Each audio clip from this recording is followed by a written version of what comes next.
Hey, Sharon Landry. Great to see you. I was wondering if you made it up to Farmington to go see Ghost of Paul Revere and sit on your hood. Uh, Thought that might be your jam. But hey, Judy, great to see you. I hope Jack's behaving today, keeping at least putting it to good use, keeping the devil out of the yard. Donna, good morning. Great to see you. Glad you are well. Good morning, Priscilla. Hope things in Ohio are well. Good morning, Bob Guinan. Good to see you. Hope you're doing all right. Dana Barnes, everybody. Hello, hello, hello. Great. So good to see everybody come in. I have missed you. I'd love to, but no. Yeah. I think they're doing a series of shows up there or something. I can't remember what they're doing, but yeah, it's like we gotta get back to some jam here. Good morning, Linda. Great to see you. Hope you're well. Everybody's doing okay. It is a gray day here. I imagine it is raining where some of you are. It is so much goodness. Hey, Susan. Hope things in the FLA are doing okay. The old one-eyed. Hello, Jamie, the old one-eyed Willie. All right, you are on your way to making a fine pirate. That's all I can say. Hey, Fannie Faye Davis, welcome, welcome. So glad you're here.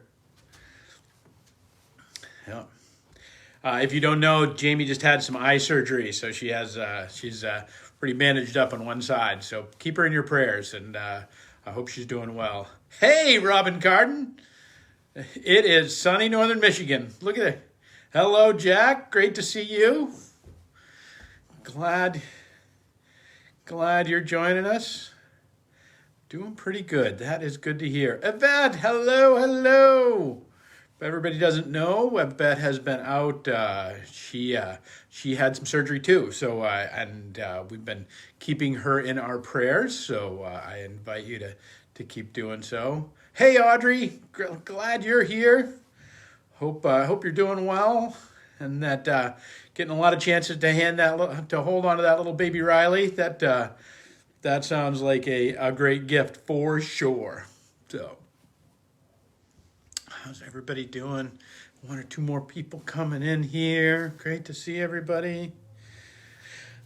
From sunny northern Michigan, huh? All right. Very nice. Good morning, good morning. Great to see everyone stopping in. Hope you are well. Hope you are well.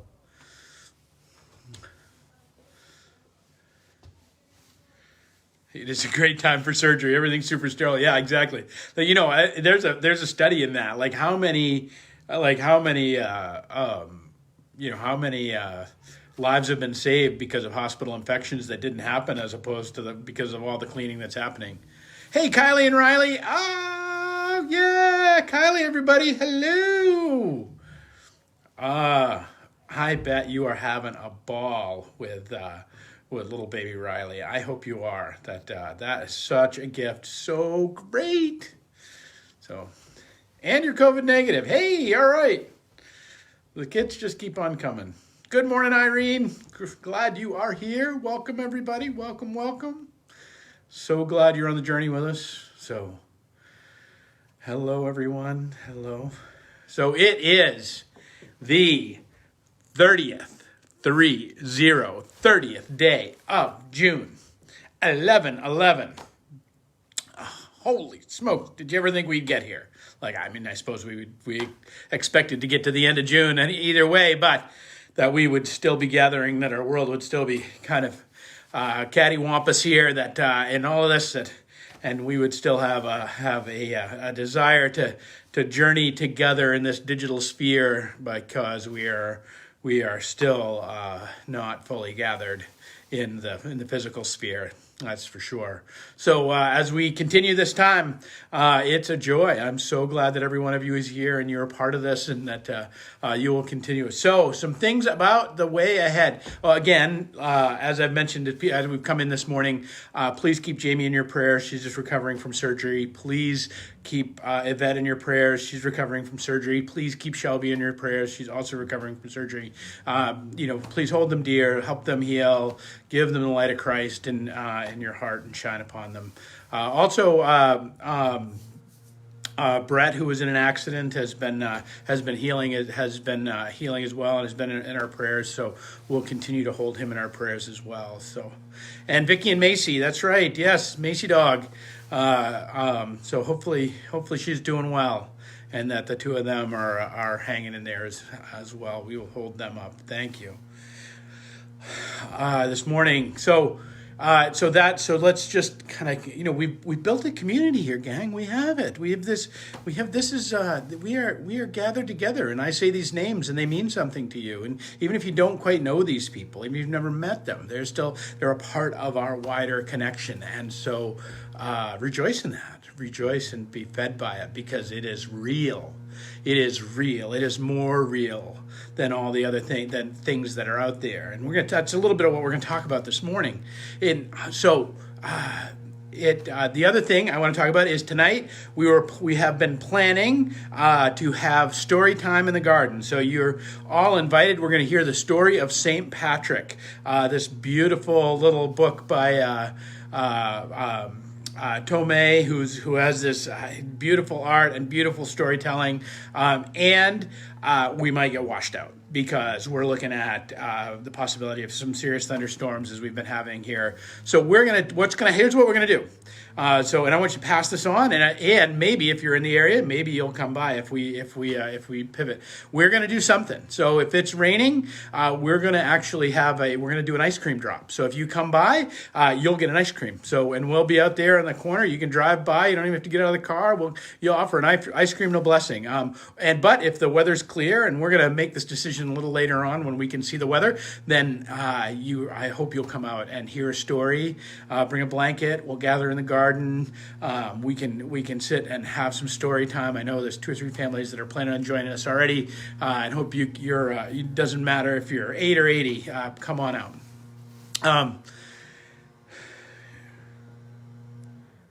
So we are coming out this morning. So I want to talk about this parable. Oh, the other thing I want to I know lots of announcements this morning, but I'm going to be on vacation for 2 weeks. So we will be back here on the 16th, and I'll say that again at the end, but we'll be back here on the 16th of July. So I hope you'll take these 2 weeks and be a part, and you'll come back and journey with us. I was going to post some things along the way, but I decided it's really all about the live. Like, to me, it's all about seeing your little faces and seeing your little names and hearing your comments. I love story time too. And being together in this. So I didn't want to compromise that. So put it in your calendars, 11/11/16 July, we will be back here with our gathering once again.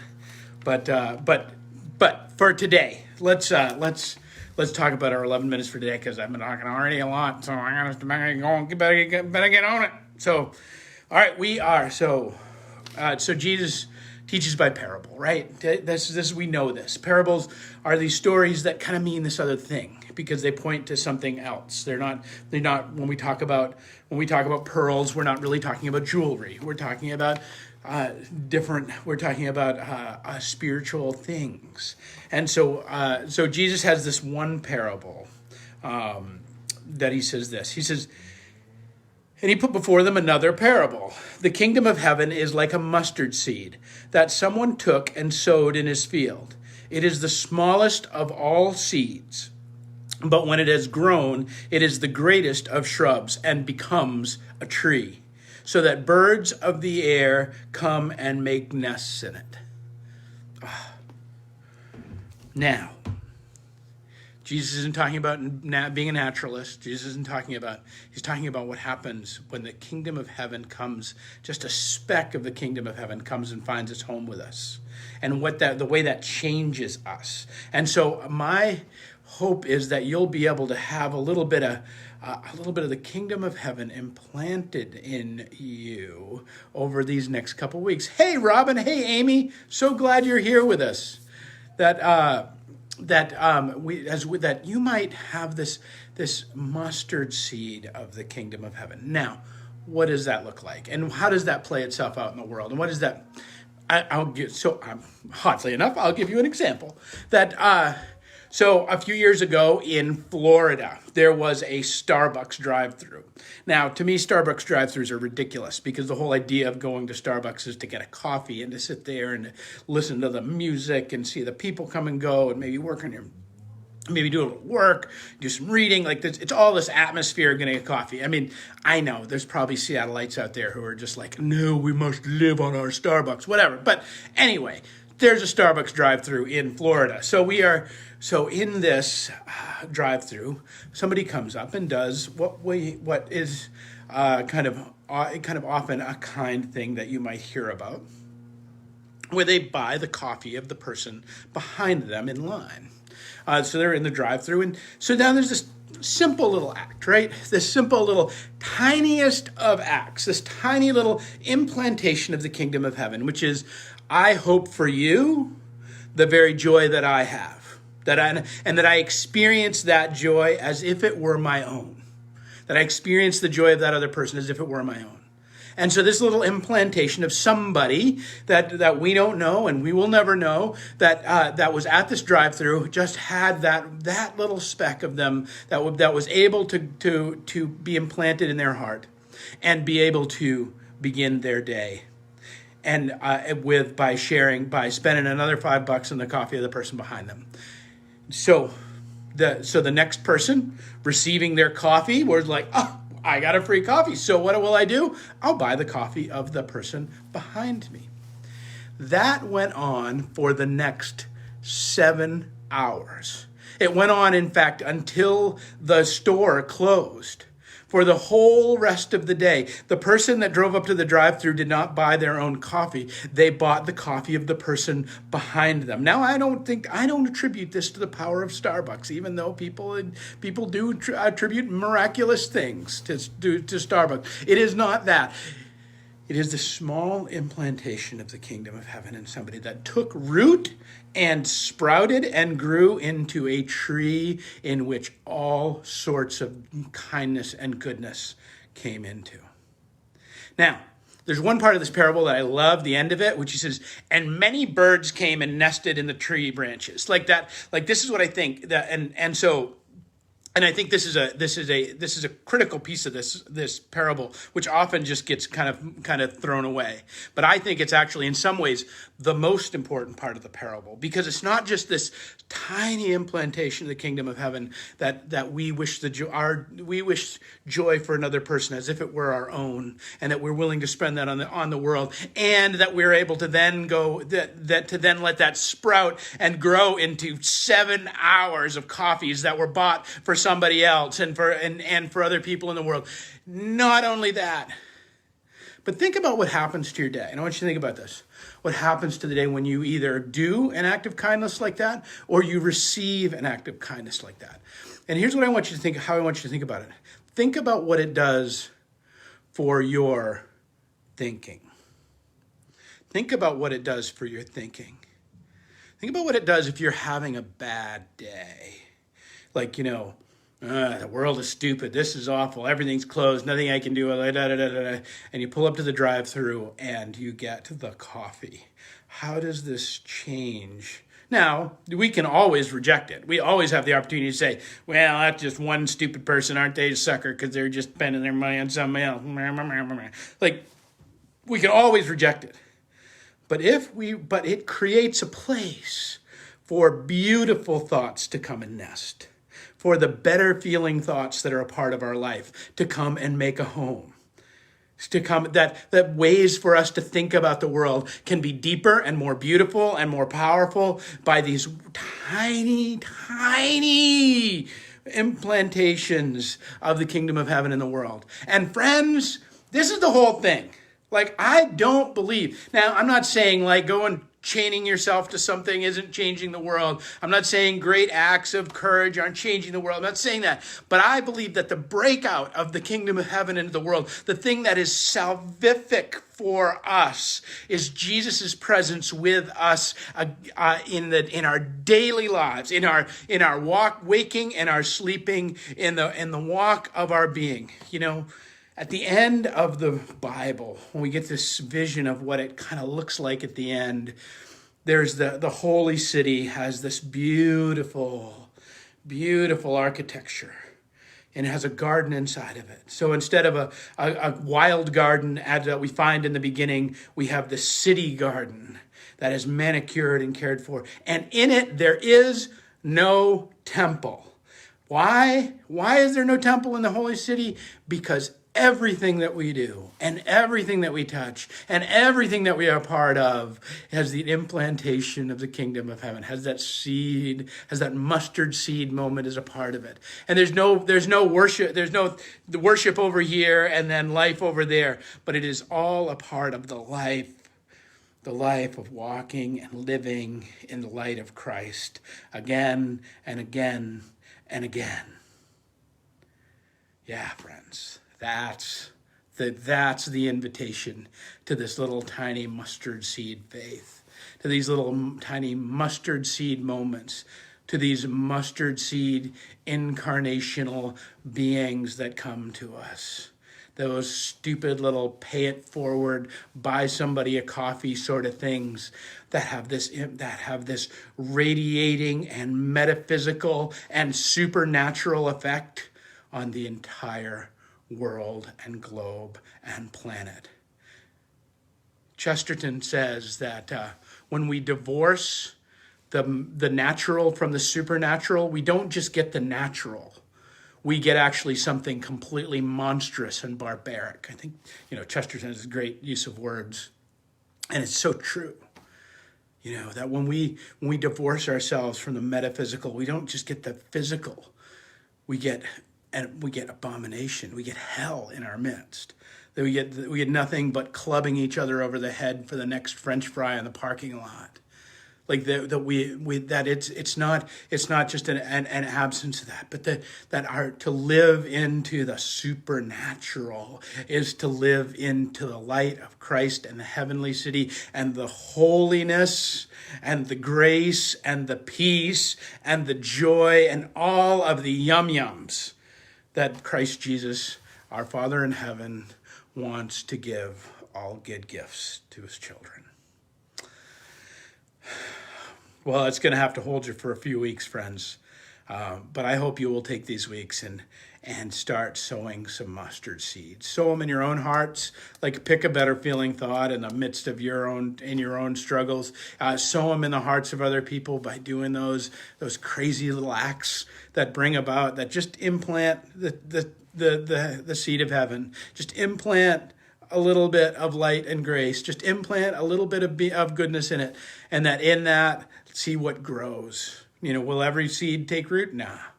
But the ones that do can make a beautiful place for thoughts and when the life of our understanding of heaven to break into this world.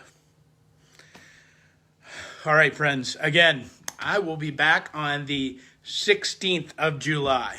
So, and I am looking forward that I need a break. I need to take a knee. I'm tired. Please hold all of those in our midst in your prayers. Hold Jamie, hold Shelby, hold Vicky and Macy, hold Brett, hold all those who are, who did I miss? Did I miss somebody? Hold everybody in our prayers. Yvette, of course. So please, hold those who've been a part of our journey in your prayers of these weeks, that they might heal and be well.